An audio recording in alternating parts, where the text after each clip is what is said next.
Welcome back to our channel, Shattered Trust Stories, where we explore the untold stories of relationships, heartbreaks, and the unexpected twists of life. Let's get started. Paul had always prided himself on the life he built with Rebecca.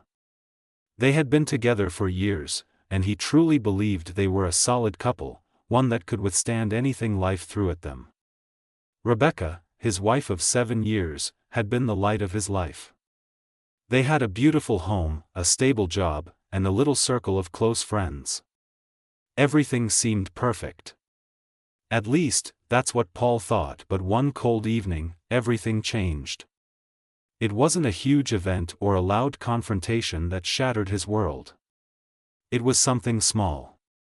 Something that might have seemed innocuous to anyone else, but to Paul, it was a spark that set off a chain reaction of discovery. It started with a strange notification on his phone.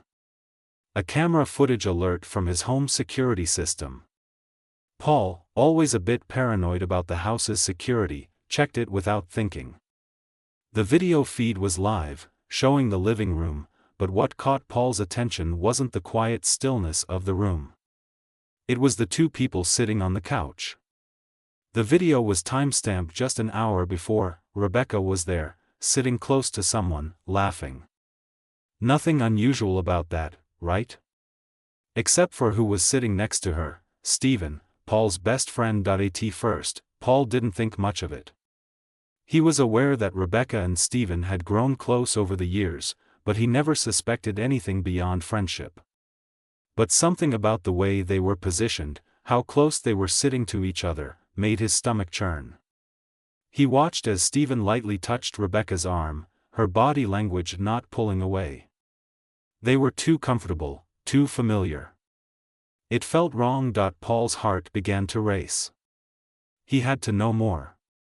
He couldn't stop himself from watching. Minutes passed as he watched them talk, laugh, and then Stephen reached for Rebecca's hand. That was it.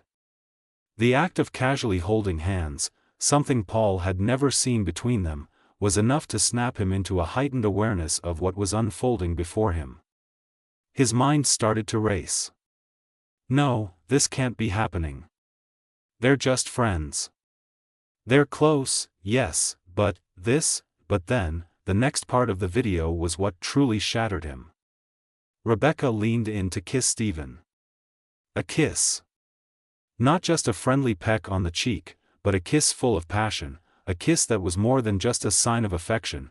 It was a sign of something deeper, something Paul had never imagined in his worst fears. It felt like time slowed down.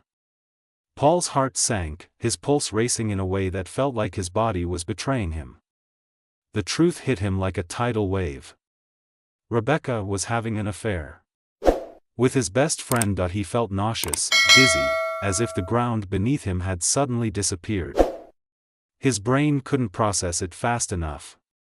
How long had this been going on? Was it just a fling? Was their entire relationship a lie? The video ended abruptly as Rebecca and Stephen stood up from the couch, walking off screen. But Paul couldn't stop staring at the screen. His hand trembled as he reached for the mouse to pause the video. What do I do now? The question swirled in his mind like a tornado. His breath was shallow. He couldn't just confront them now. No, that wouldn't be smart. He needed more proof. He needed to know the extent of the betrayal before he did anything. He couldn't let his emotions dictate his next steps. But what was he really supposed to feel? Betrayal? Anger? Sadness? The overwhelming sensation was a bitter mix of all three. And in the pit of his stomach, he realized that he didn't just feel hurt, he felt humiliated.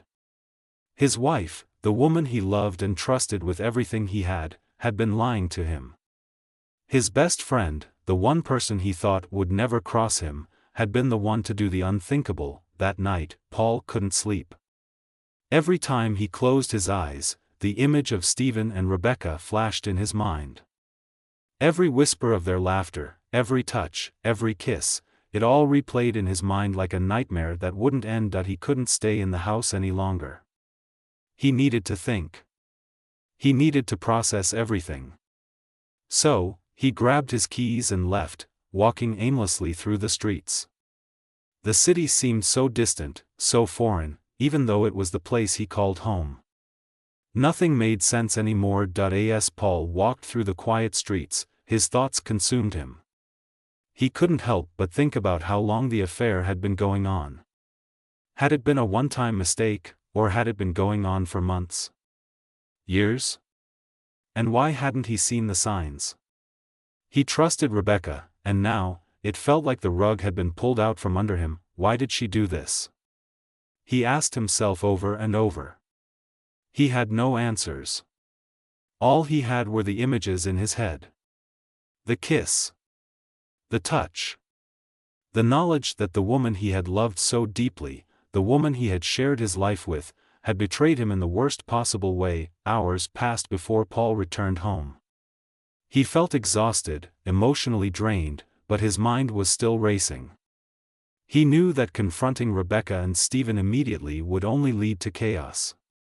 He needed more. He needed to plan, to gather all the evidence so he could make the best decision moving forward. With a heavy heart and a mind full of questions, Paul knew one thing for certain: his life would never be the same again. The hours that followed Paul's shocking discovery felt like an eternity. He had returned to the empty house, his mind still racing from what he had seen on the security footage. His hands were clammy, his thoughts chaotic, but amidst the emotional storm, one thing became clear: he needed more proof.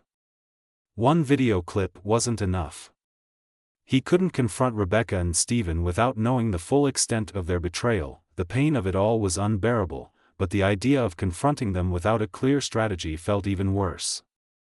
Paul wasn't the type to rush into decisions. He had always been methodical, careful, and logical in his approach to life. This situation, as emotionally overwhelming as it was, would be no different. First, he needed to verify how long this affair had been going on. Was it a recent fling, or had it been happening for months, maybe even years? He had to know. And to do that, he would need to gather all the evidence he could find. He wasn't about to let his life be shattered by a single moment of weakness or assumption. No, he would expose the truth. He started with the security cameras. Paul knew the house inside and out, and the security system had been one of the best investments he had made for peace of mind.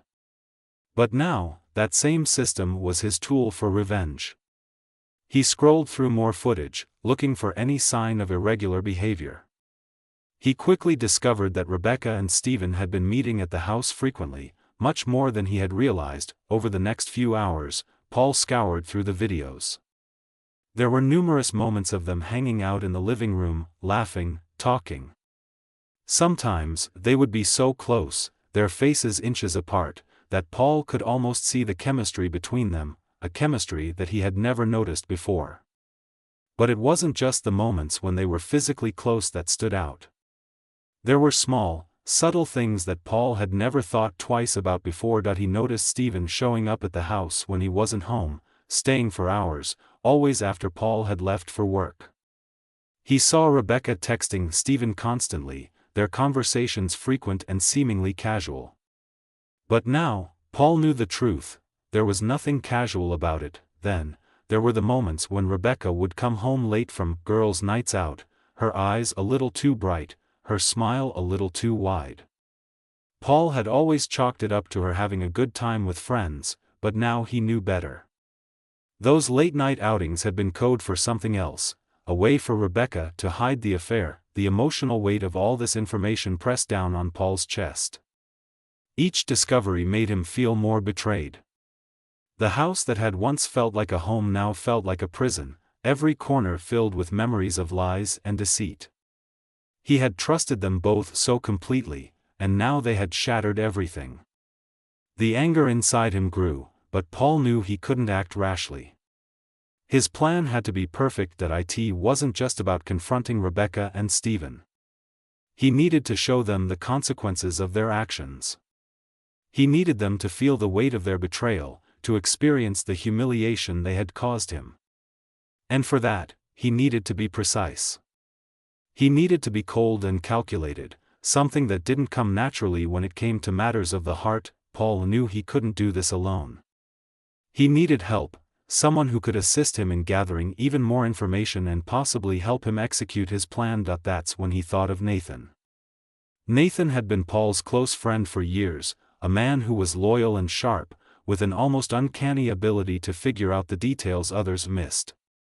If anyone could help him, it was Nathan. Paul reached out to Nathan, who agreed to meet him at a local cafe.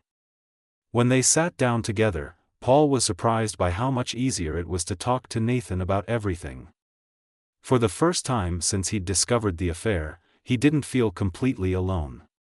Nathan listened intently as Paul told him about the footage he'd found, his growing suspicion, and the overwhelming need to take control of the situation. "Nathan, I need you to help me dig deeper. I want to know everything, where they've been, who they've talked to, every last detail. I need to make sure this is as undeniable as possible before I confront them," Paul said, his voice steady but filled with quiet determination. Nathan didn't hesitate. "You got it, man. I've got some connections. I'll help you get everything you need." And so, with Nathan's help, Paul's plan took shape. They started by tracking Stephen's movements. Nathan had contacts in the local surveillance business, and with a little persuasion, they were able to get access to more footage from nearby places Stephen had visited. They learned about Stephen's habits, where he went after work, and who he interacted with.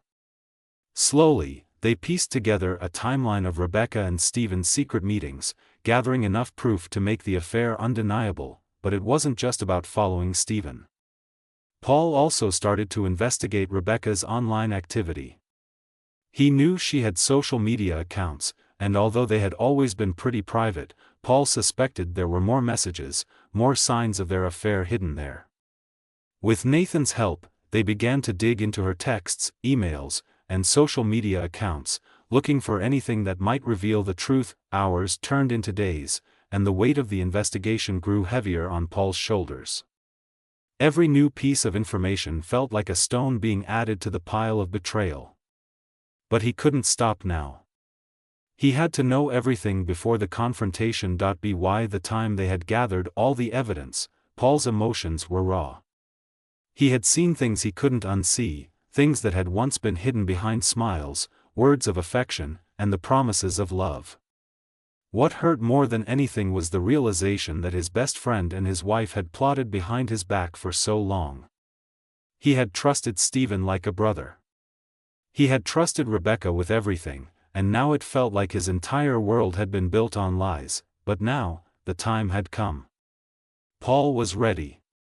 He had the evidence, he had a plan, and he had made a choice. He wasn't going to let them walk away without facing the consequences of their actions. He would confront them, expose the affair for what it was, and take back control of his life. No more running. No more hiding. The next step would be the hardest. The confrontation. The day had finally arrived. The hours of planning, the countless hours spent reviewing evidence, the emotional toll of reliving the pain, it all came down to this moment. Paul stood in the living room of his home, staring at the space that had once been a sanctuary, a place where he and Rebecca had shared their lives. Now, it felt like a battleground, the scene of a war he had never expected to fight. Paul's heart raced in his chest as he paced back and forth. His mind was a whirlwind of emotions.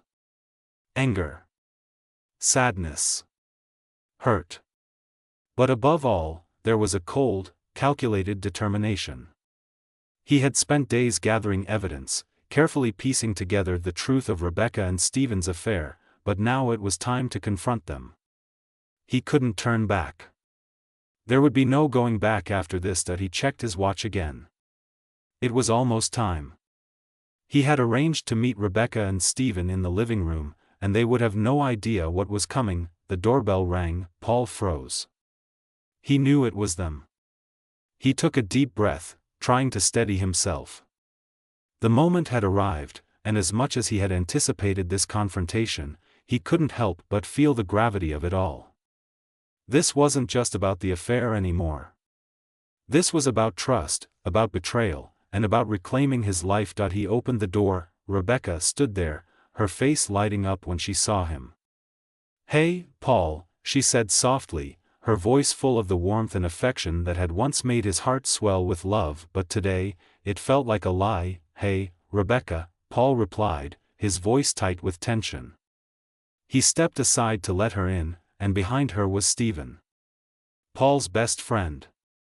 The man who had stood by his side through thick and thin, the man who had known everything about him, and yet, had chosen to betray him. "Hey, man," Stephen said casually, offering a half-hearted smile.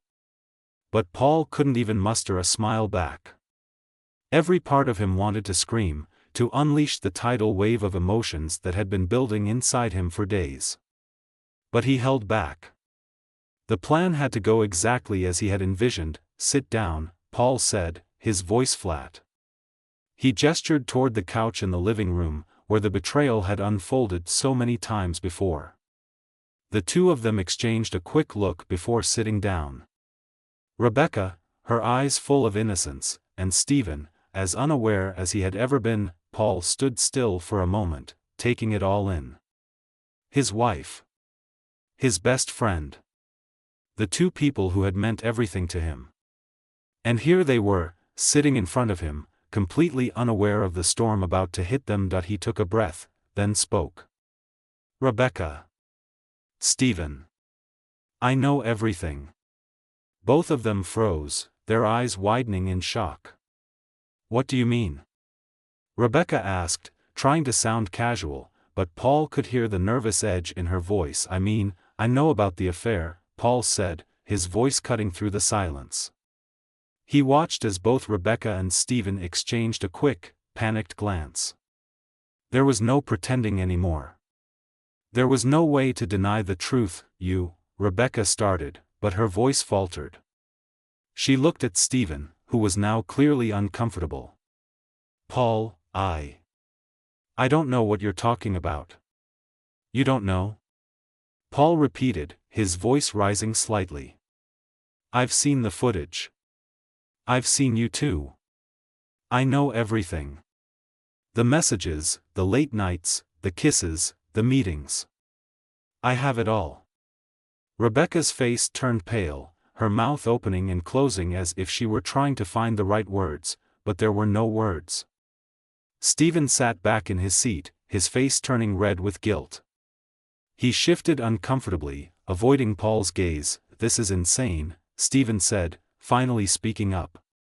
"Paul, you've got it all wrong. Rebecca and we don't." Paul snapped, his emotions surging. "Don't try to explain. You don't get to explain. Not after what you've done." He paced around the room, the anger within him bubbling over. "You've been lying to me for months. Behind my back. You've both been seeing each other, pretending to be my friends, pretending to be my family, while behind my back, you've been betraying me. My own wife and my best friend. You've destroyed everything I believed in." Rebecca's eyes filled with tears now, her voice shaky. "Paul, I'm so sorry. I never meant for it to happen this way. Stephen and I don't." Paul interrupted again, his voice now laced with hurt and fury. "You don't get to apologize. You don't get to feel sorry after everything. After the lies. After the trust you've shattered." Stephen stood up now, clearly trying to defend himself, but Paul held up his hand. "You have nothing to say. You crossed a line that you can never come back from." For a moment, the room was silent. Paul could hear his own heavy breathing, feel the weight of the situation pressing down on him. His body was trembling, but not from fear. No, he wasn't afraid anymore. He was done being afraid. He was done being the one who was lied to. Finally, he spoke again, his voice low and cold. "You both will regret this. I don't care what happens next, but I will make sure the truth is known. I will make sure you both understand the consequences of your actions. You've destroyed my life, but I will not let you walk away unscathed. I will expose you. I will make sure everyone knows exactly who you are." Rebecca's face crumpled as the tears started to fall freely now. "Paul, please. I love you. I never wanted to hurt you." "No," Paul said firmly, shaking his head. "You don't get to say that anymore. You've had your chance to show me the truth. You've chosen your path, and now you will face the consequences. I'm done. I'm done with both of you." With that, Paul turned and walked toward the door, opening it without another word. He couldn't stay in that house any longer, not with them still sitting there. His entire world had been shattered, and yet, in this moment, he felt an odd sense of peace. He had done it. He had confronted them, exposed the truth. The door slammed shut behind Paul as he stepped into the cool night air, his heart still pounding in his chest. He didn't look back. He couldn't. The scene in the living room, the words that had been exchanged, the pain and anger that had flooded the space, everything felt like a blur now. The only thing that mattered was that he had finally done it. He had confronted them. The truth was out. His wife and his best friend had been exposed, and there was no going back from that. As Paul walked down the street, the silence of the night enveloped him. His mind, however, was anything but silent. The emotions from the confrontation still churned within him, rage, sadness, and a sense of betrayal so deep it felt like a physical ache. He had been married to Rebecca for years. They had shared so many memories together, moments of love, of growth, of laughter. And now it was all tainted by the affair, by the lies they had both told him. The pain was overwhelming, but there was also a strange sense of relief. At least now he knew the truth. He didn't know where he was going, but he kept walking, putting one foot in front of the other. He needed to clear his head, to process everything. He couldn't face them anymore, not yet. He wasn't ready to hear their excuses or apologies. Not now. Maybe never. The next few days were a blur. Paul stayed at a friend's house, trying to escape the crushing weight of what had just happened. He could still hear Rebecca's voice, the pleading in her words, but it didn't move him. She had lost her chance. What hurt the most was how easily she had lied to him, how she had betrayed the trust that had been the foundation of their marriage. And Stephen, his best friend, the one person he had trusted more than anyone else in his life, had betrayed him in the worst possible way. The days dragged on, but slowly, the shock started to wear off, replaced by a fierce resolve. Paul wasn't going to let this define him. He wasn't going to wallow in self-pity or let them have the satisfaction of seeing him broken. No, he was going to take control of his life again. He would rebuild. He had to. Meanwhile, Rebecca and Stephen were dealing with their own fallout. Rebecca, devastated and full of regret, tried to reach out to Paul multiple times. She sent him text messages, voicemails, and even came by his friend's house, begging him to talk to her. She apologized over and over, claiming that it was a mistake, that it had never meant to go this far. But no amount of apologies could undo the damage. She had broken his heart, and there was no easy way to repair that. Stephen, on the other hand, was nowhere to be found. Paul didn't know whether he was avoiding him out of guilt or shame, but he didn't care. Stephen had chosen his path, and now he had to live with the consequences. Paul was done with him.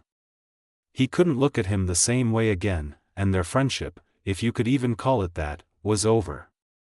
That betrayal was unforgivable. As the days turned into weeks, Paul began to focus on himself.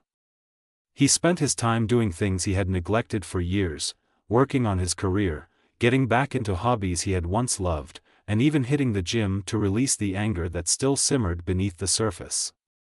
He was determined to take control of his life again, to reclaim his identity outside of his marriage and friendship with Stephen. He wasn't going to let this define him. He also sought therapy, something he had never considered before. Talking to someone about the pain, the betrayal, the anger, it helped. It didn't make it go away, but it gave him a space to process everything. Slowly but surely, he started to heal, but just as he was starting to regain his balance, the knock on the door came. Paul wasn't expecting anyone. He had been spending the day sorting through paperwork, trying to figure out what to do with the house, how to move forward financially. The last thing he wanted to do was answer the door, but he knew he couldn't ignore it forever. Taking a deep breath, he opened the door. It was Rebecca. Her eyes were red, her face drawn, and she looked like she hadn't slept in days.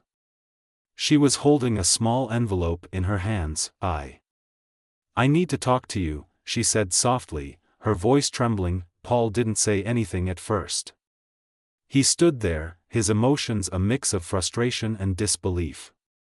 What could she possibly want now? He had made it clear that he wanted nothing to do with her, that the damage was done and they couldn't go back. Yet here she was, standing in front of him again, asking for a chance. Please, Paul, she begged. I need you to listen.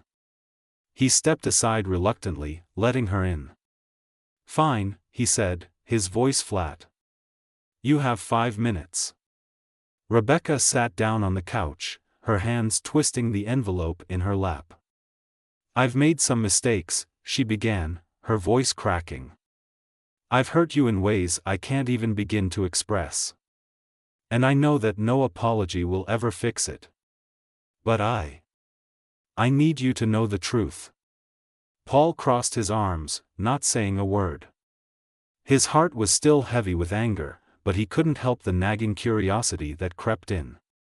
What truth was there left to uncover? Rebecca took a deep breath and handed him the envelope. I wanted to be honest with you about something. About the affair, and about something I didn't tell you before. Paul opened the envelope, pulling out a letter. He began to read, his eyes scanning the words quickly. The letter was written in Rebecca's handwriting, and it seemed to be an admission of guilt, an explanation of everything that had happened. But it wasn't just about the affair, it was also about the child. The one that Paul hadn't known about. Rebecca explained that Stephen had become more than just her lover, he had also promised her a future, one in which they could start a family together. She had gotten pregnant, and Stephen had convinced her to keep it a secret. She was afraid of what Paul would think, so she had kept it hidden. But now, the truth was out, and the child was part of the equation. I'm sorry, Rebecca said again, her voice barely above a whisper. I never wanted to hurt you like this. Paul couldn't believe what he was hearing. A child? A child that Stephen had fathered? He was paralyzed by the shock of it all. His entire life had been a lie, and now, this bombshell had been dropped on him. The weight of it was crushing. For the first time since the confrontation, Paul felt lost. The world around him spun out of control as the full weight of the betrayal hit him. He wasn't just dealing with a cheating wife, he was dealing with a shattered future, a future he had built with the wrong person, and now, the consequences were far more complex than he had ever imagined. Paul sat there, the letter in his hands, his mind racing in a million directions at once. The words on the page blurred before his eyes as he tried to absorb the shock of what Rebecca had just revealed. A child. Stephen's child. Paul couldn't wrap his mind around it. His heart ached with a kind of pain that was unlike anything he had ever felt. It wasn't just about the affair anymore. It was about the future he had envisioned, one that had been completely upended. And now, there was a child in the picture, one who would forever tie Stephen and Rebecca together in a way that Paul could never escape. The silence between them stretched on, heavy and suffocating. Rebecca, eyes red from crying, sat with her hands clasped in her lap, waiting for Paul to say something, anything. But Paul was at a loss for words. He couldn't speak. He couldn't even think straight. His world felt like it was collapsing in on itself. After what seemed like an eternity, he finally looked up from the letter, his voice low and strained. A child? Why didn't you tell me? Why keep it a secret? His voice cracked with emotion, the anger mixing with hurt in a way that made it almost impossible to breathe. You've lied to me for so long, and now you're telling me this? A child? What am I supposed to do with this information, Rebecca? Rebecca trembled as she wiped away fresh tears. I didn't know how to tell you, she said softly, almost pleading. I thought I could fix things. I thought if I kept everything hidden, everything would go back to normal. But I was wrong. I know I was wrong. Paul shook his head in disbelief, the pain in his chest growing with each word she spoke. You've ruined everything, he whispered. Everything I thought I knew, everything I believed in, it was all a lie. And now, I'm supposed to just accept this? Accept that you and Stephen have a child together? Rebecca nodded, her voice shaking. Paul, I'm so sorry. I never wanted this to happen. I didn't mean for any of it to get this far. I thought I could fix it, that we could fix it. But now I see that I've hurt you in ways that can never be undone. I understand if you don't want anything to do with me. But I had to tell you the truth. I owed you that much. Paul's head spun as he processed her words. He could see the regret in her eyes, the guilt that weighed heavily on her, but none of it changed the fact that she had betrayed him in the worst way possible. And now there was a child, a living, breathing reminder of her infidelity. The room felt smaller with each passing moment, as though the walls were closing in around him. He had never imagined his life would turn out like this. He had never imagined his wife, his partner, would betray him so completely. He thought of all the memories they had shared, the promises they had made to each other, the life they had built. All of it felt like a cruel joke now. And the worst part? He didn't even know how to move forward. What was he supposed to do with this mess? Rebecca's voice broke through his thoughts. Paul, please. I know I don't deserve your forgiveness, but I want you to know that I'm willing to do whatever it takes to make this right. If you can't forgive me, I understand. But please, don't give up on me completely. On us. Paul looked at her, his heart torn. He had loved her. He had trusted her. But how could he ever look at her the same way again? How could he ever trust her? The thought of her with Stephen, of them creating a life together behind his back, was something he could never erase from his mind. He stood up suddenly, pacing across the room as he tried to regain his composure. You don't get it, he said, his voice rising with frustration. I can't just forget this. I can't just pretend like everything is fine. I can't go back to the way things were. I'm not that person anymore. Rebecca's face crumpled as she stood up and walked toward him, but Paul held up his hand to stop her. No, Rebecca. I can't do this. I can't keep living in this lie. The pain of it all was suffocating. Paul felt like he was drowning in his own emotions. Every part of him wanted to scream, to break something, to lash out at her, but he knew that wouldn't solve anything. It wouldn't make the hurt go away. It wouldn't change the truth. He took a deep breath and turned away, looking out the window as the wind blew through the trees outside. I need time. I need space to think, he said, his voice quieter now, though still full of anguish. I don't know what I want anymore. I don't know what to do with all this. Rebecca nodded, wiping her eyes. I understand. I'll leave you alone, Paul. I just hope one day you can find it in your heart to forgive me. I'll always love you. I don't know how to fix this. Paul stood there in silence for a moment, watching her leave. The door clicked shut behind her, and suddenly, it felt as if a weight had been lifted. But it wasn't the weight of closure. It was the weight of uncertainty. The weight of a future he never saw coming, one that was no longer in his control. He collapsed onto the couch, burying his face in his hands. The tears came then, the flood of emotion that had been building inside him since the moment he first discovered the affair. His world had been shattered, and the pieces were scattered everywhere, too broken to fit together. Paul wasn't sure what to do next. He wasn't sure if he could ever forgive Rebecca. He didn't know if he could ever move on from the pain of what she had done. But one thing was clear, he had to make a choice. He had to choose the path forward, even if it meant leaving behind the life he thought he knew. Paul sat motionless on the couch, the silence around him as oppressive as the thoughts in his head. The door had closed behind Rebecca, but the weight of the conversation lingered like an uninvited guest. He didn't know how long he had been sitting there, but time had become irrelevant. Everything felt like it was in a fog, as though the world outside his apartment had moved on without him. And he was still stuck in that moment, paralyzed by the reality of what had just been revealed, the idea of a child that wasn't his, but was instead the result of Rebecca and Stephen's betrayal, seemed almost unreal. His mind couldn't fully grasp it.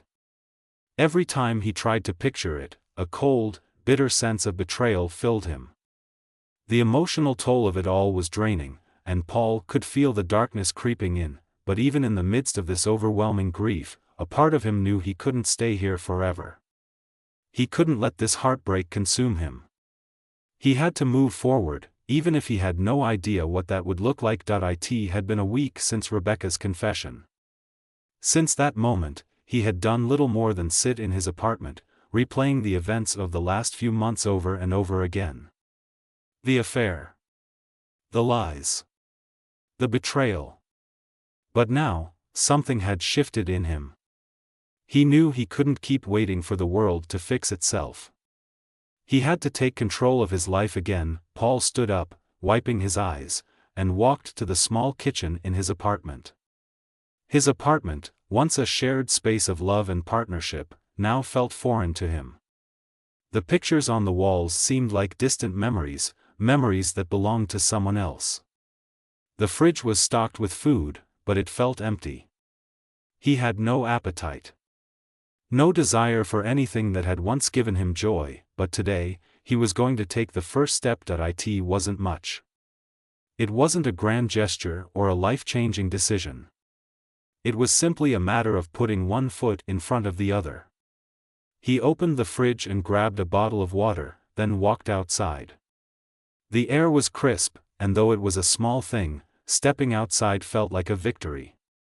Like reclaiming something he had lost. As he walked down the street, he didn't know exactly where he was going, but he knew he had to keep moving.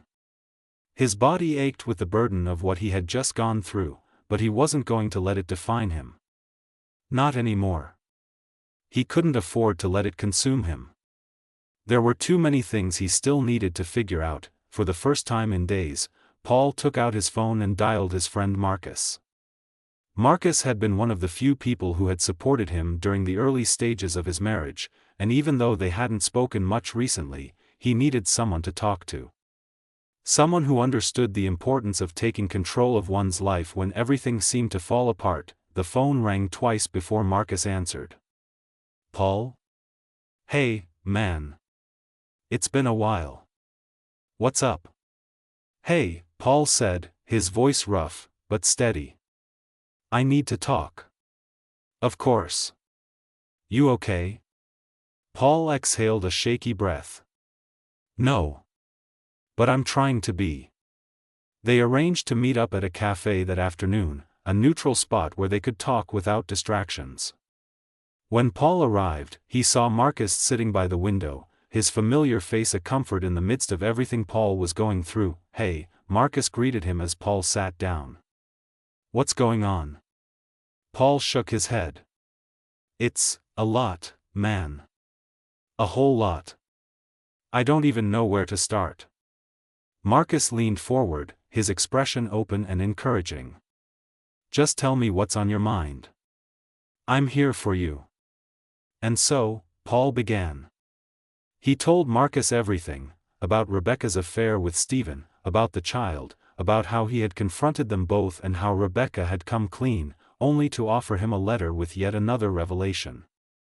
It all spilled out, the pain, the anger, the confusion. Every feeling he had bottled up for weeks came pouring out in one emotional rush. Marcus listened quietly, his expression one of sympathy, but also one of understanding. When Paul had finished, Marcus let out a long breath and gave him a solemn nod. Man, That's brutal. I can't even imagine what you must be going through right now. I don't even know what to do, Paul admitted, his voice cracking. I don't know how to move on from this. I don't even know if I should. Marcus was silent for a moment, clearly thinking carefully about his words. Finally, he said, "You've got a choice to make, Paul. You can let this destroy you, or you can find a way to rise above it. You can't change what happened. You can't undo the betrayal, but you can control how you respond to it. This might feel like the end of everything, but it's not. It's just the beginning of a new chapter. And that's something only you can decide." Paul stared at Marcus, taking in his words. It wasn't the solution he was hoping for, but it was the truth. He couldn't control what had already happened. He couldn't make Rebecca and Stephen take back their actions. What he could control was what happened next. He could control his own journey. "I don't know if I'm ready for that," Paul admitted, his voice barely above a whisper. "But I know I can't keep living like this." Marcus nodded again. "You've got time. You don't need to have it all figured out right now. But start with the small stuff. Do something for yourself. Reclaim what you've lost. Whether it's your career, your health, or just finding peace with yourself. It all starts with one step. And you've already taken that step by sitting here, by talking about it." For the first time in days, Paul felt a flicker of hope. It was a tiny spark, almost imperceptible, but it was there. He wasn't sure where it would lead, but he knew it was a start. He couldn't undo the past, but maybe, just maybe, he could build a future that was his own. A future that was not defined by betrayal and pain. "Thanks, man," Paul said, his voice filled with quiet gratitude. "I think I needed to hear that." They spent the next hour talking about everything and nothing, just catching up on life. By the time Paul left the cafe, he felt a little lighter.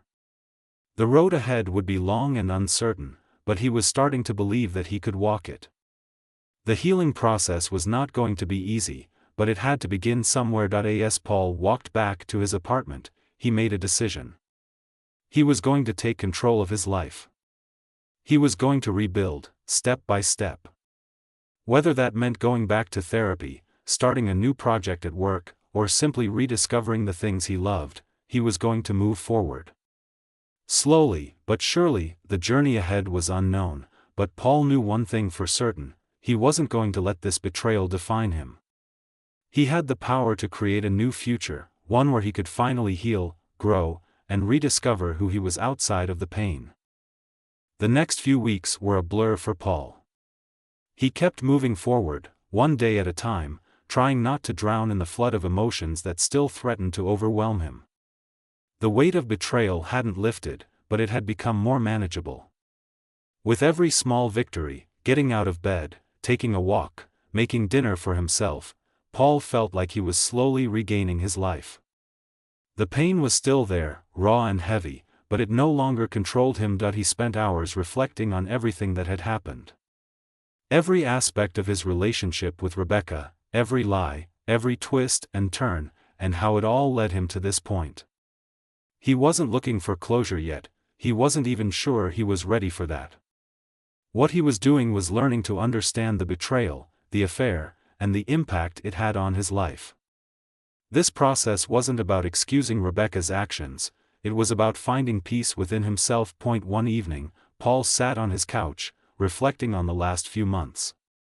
The apartment still felt empty, a reminder of everything that had fallen apart, but there was a sense of clarity starting to form in his mind. The darkness he had felt at first was beginning to fade, and though the grief still lingered, he now saw the possibility of a future beyond the pain. He knew he couldn't go back to the past. No matter how much he wished he could rewind time and undo the damage that had been done, that wasn't an option. The truth was that his marriage had been broken long before Rebecca's affair, even if he hadn't realized it at the time. He had to accept that. He had to stop searching for the what-ifs and start embracing the what now. But forgiveness was still something he struggled with. He thought about Rebecca constantly. He wondered if he would ever be able to forgive her for what she had done. Part of him was still angry at her for betraying him, angry at Stephen for taking advantage of their friendship, angry at himself for not seeing the signs sooner. The anger was still there, like a constant hum in the back of his mind, yet there was also a growing sense of understanding. Rebecca was not a perfect person. She had made mistakes, huge mistakes, but Paul had to remind himself that she was only human. And maybe, just maybe, he could understand why she had done what she did, even if it didn't excuse her behavior. For the first time, Paul considered that forgiveness didn't necessarily mean reconciliation. It didn't mean that he had to welcome Rebecca back into his life or pretend that everything was okay. What it meant was letting go of the anger, of the bitterness that had taken root in his heart. It meant freeing himself from the weight of the past so that he could move forward, even if that meant doing so without Rebecca. He didn't know if he would ever be able to forgive her completely, but he knew that he couldn't keep holding on to the anger forever. It was poisoning him. It was making it harder for him to heal, to move on. He had to let it go, at least for his own sake. With this realization came another important truth: he had to let go of the idea of who Rebecca was in his life. He had to let go of the fantasy of their perfect marriage, the dream they had once shared. That version of their relationship was over, and holding on to it was only keeping him stuck in the past. Paul had always prided himself on being a person who could trust easily. He believed in the goodness of people, in loyalty, in love. But now, he found himself questioning everything. If Rebecca could betray him like that, if Stephen could so easily turn his back on their friendship, who could he trust? What did trust even mean anymore? It wasn't until he spoke to his therapist, Dr. Carter, that he started to gain some perspective on this. Dr. Carter had been a consistent presence in his life since the affair had been revealed, and Paul was finally beginning to understand the value of therapy. It wasn't a quick fix, but it was a place where he could unpack all of the confusion swirling inside of him. "I understand why you're struggling with trust," Dr. Carter said during one of their sessions. "You've been betrayed by the two people you trusted the most. That's not something you can just get over overnight. But what I want you to understand is that trust isn't something you give away freely. Trust has to be earned. And you need to learn to trust yourself first. The foundation of trust has to come from within. If you don't trust yourself, how can you trust anyone else?" Paul let those words sink in. Trusting himself, he hadn't really thought about that before. He had been so focused on trying to make sense of the betrayal, on trying to understand why Rebecca had done what she had done, that he hadn't given himself the space to process his own feelings. He had been blaming himself in some ways, questioning if he had missed the signs or done something wrong to deserve it. But the truth was, he hadn't. He had been betrayed, and that was not his fault. "I'm not ready to forgive Rebecca yet," Paul admitted during the session. "I don't know if I ever will be. But I'm starting to think that maybe forgiveness doesn't have to mean letting her back into my life. Maybe it's just about letting go of the anger so I can heal." Dr. Carter smiled. Exactly. Forgiveness is about freeing yourself from the chains of anger and resentment. It's not for her, it's for you. You don't have to forgive her right away, and you certainly don't have to reconcile with her. But you do have to give yourself the space to heal. And that means making the choice to move forward. Moving forward. The phrase echoed in Paul's mind as he left Dr. Carter's office that day. It felt like a small but significant shift. He was starting to see the possibility of something better. Something beyond the betrayal and the hurt. He didn't have all the answers, but he knew that he was taking the right steps. Little by little, he was letting go of the past, reclaiming his life, and building a future that wasn't defined by what had happened to him. The following week, Paul made the decision to meet with Rebecca. He wasn't sure what he was hoping to achieve from the meeting. Closure, maybe. Or perhaps just to clear the air and establish boundaries.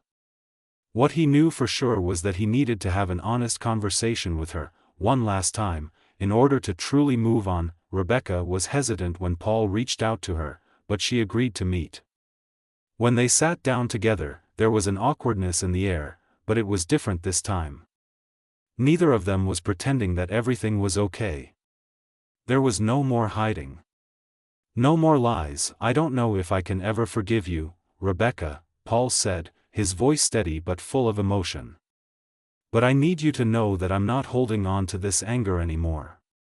I'm not going to let it control my life. I can't." Rebecca nodded, her eyes red with emotion. "I understand. I don't expect you to forgive me.